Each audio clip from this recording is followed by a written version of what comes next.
Discuss करेंगे आपसे इंशाल्लाह पूरा, ठीक है जी। कोई बताइए। पैगाम लेना चाहते हैं तो ले लें। हाँ, इसके लिए कुछ मतलब पूछना क्या है कि जैसे मैं अपने दिल ले रहा हूँ फिलहाल तो दवा, ठीक है ना, तो इसके लिए परहेज क्या है और कितनी क्वांटिटी में हमें क्या कुछ लेना चाहिए?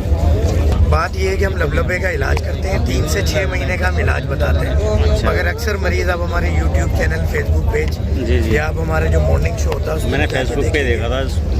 तो उसमें भी आप देखेंगे कि मरीज अक्सर 1-1.5 महीने में भी ठीक हो जाते हैं। होता ये है कि हमारी दवा लबलबे पेनक्रियास पे काम करती है। इंसुलिन कुदरती तौर पे रिलीज करवाती है, उसको रिपेयर करती है पेनक्रियास को, लबलबे को। पहले दिन से यही वजह है कि हम अंग्रेजी अद्वियात चाहे इंसुलिन, आप गैर फितरी गैर कुदरती जो एक इंसुलिन है, वो इंसुलिन आप जब लगाना शुरू करते हैं हम उसको भी पहले दिन बंद करवा देते हैं। अच्छा, जबकि पूरी मसला ये है दुनिया कि में आप कोई भी ऐसी इंसुलिन नहीं है कि वो बंद करके कोई दवा दे सके, जबकि हम दे देते हैं अल्हम्दुलिल्लाह। अच्छा, मसला ये है कि आप शुगर की दवाई नहीं देते, इंसुलिन की देते, पेनक्रियास की देते हैं। जी हाँ, जी हाँ।